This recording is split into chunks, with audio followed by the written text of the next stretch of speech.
Oke, selamat datang kembali di The Deep Dive. Hari ini, kita akan bahas sesuatu yang fundamental banget. Sesuatu yang kita semua alami tiap hari, tapi mungkin jarang kita sadari kekuatannya. Betul. Gimana ritme alam, khususnya siklus matahari, sebetulnya ngatur kinerja otak kita. Nah, sumber kita kali ini dari bab 4 buku Hyper Efficient, Optimize You, judulnya The Rhythms of the World. Misi kita simpel sih ya. Simple. Kita mau gali gimana caranya biar kerjaan kita itu seirama sama jam biologis tubuh. Biar nggak melawan arus terus-terusan gitu. Dan ini bukan cuma soal tips biar nggak ngantuk aja kan. Ini jauh lebih dalam dari itu. Ini soal gimana kita bisa merancang hari kita secara strategis. Maksudnya strategis gimana tuh? Ya berdasarkan kapan otak kita secara alami siap untuk fokus, kapan waktunya buat katakanlah melamun kreatif, dan kapan emang waktunya buat istirahat total. Tepat. Ada satu ide pembuka dari buku ini yang langsung bikin saya mikir. Coba deh bayangin, Anda terdampar di pulau terpencil. Nggak ada jadwal, nggak ada kerjaan, nggak ada siapa-siapa. Ternyata, menurut buku ini, gigi mental Anda, jadi tingkat energi dan fokus, itu bakal tetap naik turun ngikutin pola matahari. Kita nggak bisa kabur dari ritme ini.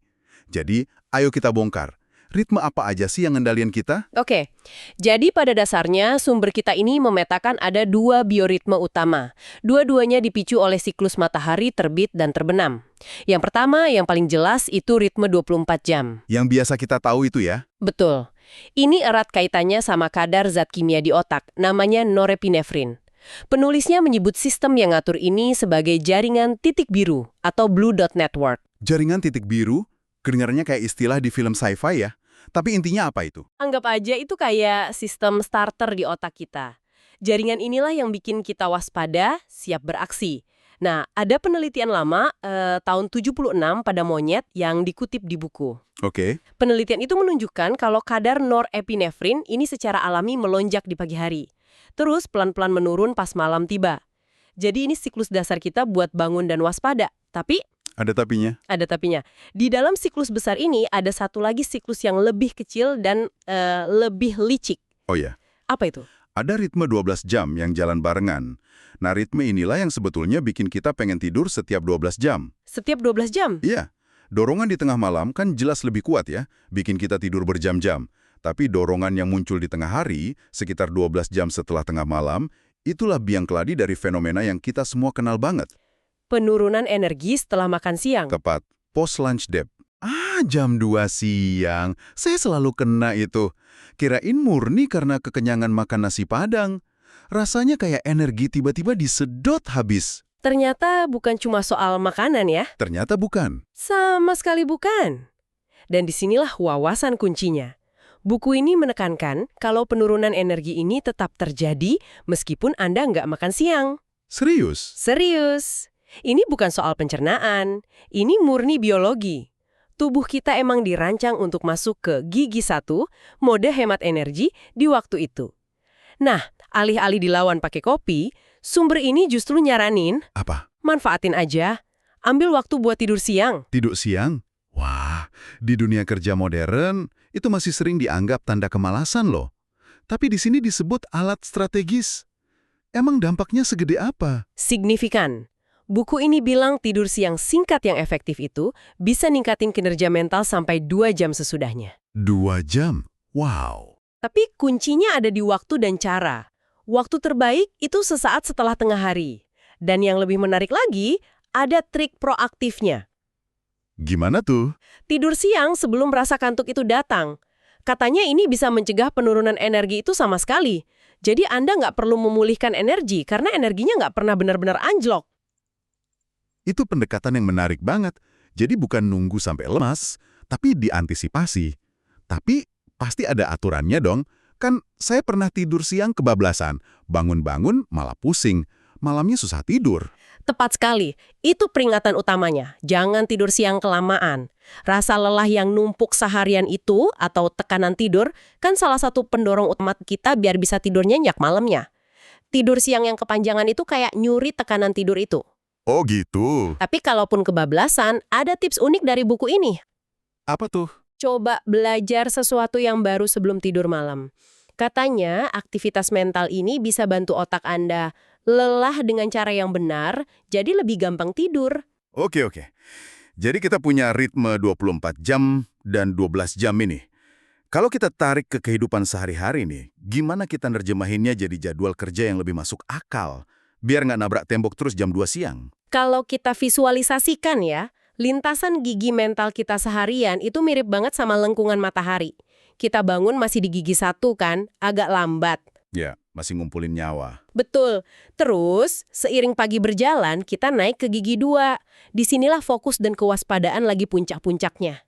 Terus datanglah penurunan setelah makan siang itu, balik lagi ke gigi 1. Nah, setelah itu? Setelah itu, ada lonjakan energi kedua di sore hari. Balik lagi ke gigi 2, sebelum akhirnya melambat lagi ke gigi 1 di malam hari buat istirahat.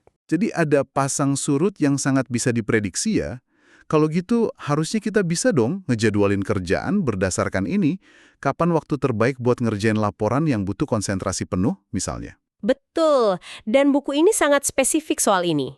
Waktu puncak untuk pekerjaan yang butuh fokus tinggi, analisis data, nulis laporan, coding, pokoknya kerjaan gigi 2, itu sekitar jam 9 atau 10 pagi sampai jam 1 atau 2 siang. Itu jendela pertama. Itu jendela pertama. Terus ada jendela kedua setelah penurunan energi siang hari, yaitu sekitar jam 3 atau 4 sore sampai sekitar jam 8 atau 10 malam. Itu kan teorinya. Tapi di dunia nyata, emang segede apa sih kerugiannya kalau kita paksain kerja di waktu yang salah? Ada data konkret soal dampak finansialnya nggak? Saya penasaran. Pertanyaan bagus. Dan jawabannya ada di salah satu contoh paling kuat di buku ini.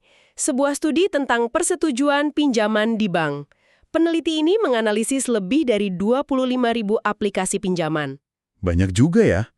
Terus polanya gimana? Polanya jelas banget.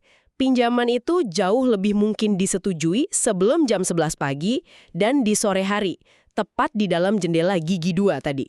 Kenapa bisa gitu? Karena gini, nolak pinjaman itu keputusan yang lebih gampang, semacam default. Tapi buat nyetujuin pinjaman itu butuh analisis cermat, energi mental.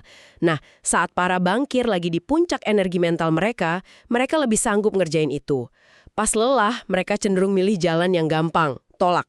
Wow, dan dampaknya ke bisnis pasti gede banget. Sangat besar. Buku ini sampai ngitung kalau bank itu bisa dapat pendapatan tambahan sebesar $509.232,5 juta lebih hanya dalam sebulan.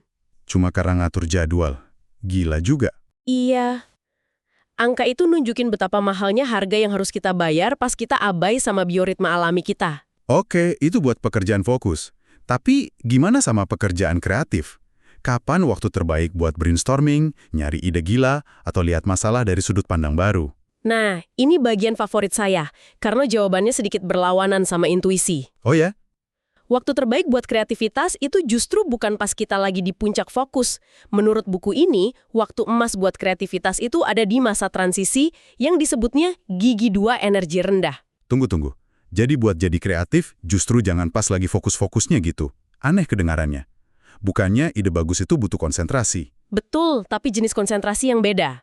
Di kondisi gigi 2 energi rendah ini, yaitu pas otak kita lagi pemanasan dari gigi 1 ke 2 di pagi hari, dan pas lagi pendinginan dari gigi 2 ke 1 di malam hari, perhatian kita itu agak lebih longgar. Maksudnya lebih longgar. Cukup waspada buat bisa nangkap dan nyaring ide, tapi juga cukup santai buat ngebiarin pikiran berkelana, nyambung-nyambungin hal yang kelihatannya nggak nyambung. Nah, itulah resep buat momen aha. Jadi, secara waktu, kapan persisnya itu? Waktu terbaiknya itu sejak bangun tidur sampai sekitar jam 9 atau 10 pagi. Dan dari sekitar jam 8 atau 10 malam sampai waktu tidur. Tapi ada peringatan penting di sini. Apa tuh? Jangan-jangan berhubungan sama kebiasaan pagi saya? Bisa jadi. Wah, berarti ritual kopi kental di pagi hari atau olahraga berat malam-malam bisa jadi malah membunuh ide-ide terbaik saya dong? Tepat sekali. Penulisnya bilang stimulan kayak kafein atau aktivitas yang memompa adrenalin itu kayak pedal gas yang langsung ditekan penuh. Anda bakal langsung melesat ke mode fokus tinggi, ke gigi 2 penuh. Dan jendela kreativitasnya ketutup. Pikiran Anda bisa berkelana bebas itu jadi tertutup. Jadi, kalau Anda butuh ide cemerlang, mungkin tunda dulu kopi paginya dan biarin pikiran bangun secara alami. Masuk akal. Tapi pagi dan malam setiap orang kan beda-beda ya. Saya kenal orang yang jam 10 malam masih segar, sementara saya udah nggak bisa mikir. Buku ini pasti bahas soal itu kan? Tentu, ini membawa kita ke konsep jam internal pribadi. Kita semua pernah dengar istilah larks atau tipe pagi dan owls, tipe malam. Iya, si burung pagi dan burung hantu. Dan ini bukan sekadar preferensi gaya hidup, ini ada dasar biologisnya yang kuat. Sumber kita ngutip studi soal suhu tubuh inti, itu penanda akurat dari ritme sirkadian kita. Memangnya beda suhu tubuhnya? Beda waktu pencapaian titik terendahnya. Tipe pagi atau larks itu mencapai suhu tubuh terdingin mereka sekitar jam 3.50 pagi. Sementara tipe malam, para owls, baru mencapainya jauh lebih lambat, sekitar jam 6:01 pagi. Jauh juga ya bedanya, 2 jam lebih. Betul. Dan kebanyakan dari kita sebenarnya ada di antara dua ekstrim itu. Ini juga bisa bergeser seiring bertambahnya usia. Banyak remaja kan cenderung jadi owl, terus bergeser jadi lebih lark pas dewasa. Kasian juga ya para owl ini. Dunia kerja konvensional yang mulai jam 8 atau 9 pagi kayaknya memang dirancang oleh dan untuk para lark. Tepat. Ini menempatkan para owl pada kerugian yang sistemik. Mereka dipaksa bangun dan produktif di saat otak dan tubuh mereka secara biologis masih mode tidur. Hasilnya? Hasilnya, mereka seringkali sangat bergantung sama kafein buat maksa mesinnya nyala dan jangka panjangnya bisa menderita kurang tidur kronis. Jam sosial mereka nggak sinkron sama jam biologis mereka. Saya jadi penasaran gimana cara kita tahu kita ini sebenarnya tipe yang mana. Ada semacam tesnya di buku itu. Ada, tapi bukan tes formal, lebih ke serangkaian pertanyaan buat refleksi diri. Misalnya, coba Anda bayangin, kalau Anda di pulau terpencil, tanpa kewajiban apapun, jam berapa Anda bakal bangun dan tidur secara alami? Oke. Atau apakah Anda selalu butuh alarm buat bangun pagi, bahkan di akhir pekan? Satu lagi yang bagus. Kalau Anda harus ikut ujian sulit selama 2 jam, jam berapa yang akan Anda pilih biar performa Anda terbaik? Wah, oke. Jawaban jujur dari pertanyaan-pertanyaan itu ya yang nunjukin kronotipe alami kita ya. Betul. Oke, jadi setelah kita kenal jam internal kita, langkah selanjutnya adalah menyetel lingkungan supaya mendukung ritme itu kan? Buku ini bahas gimana alam ngobrol sama kita lewat sinyal-sinyal tertentu.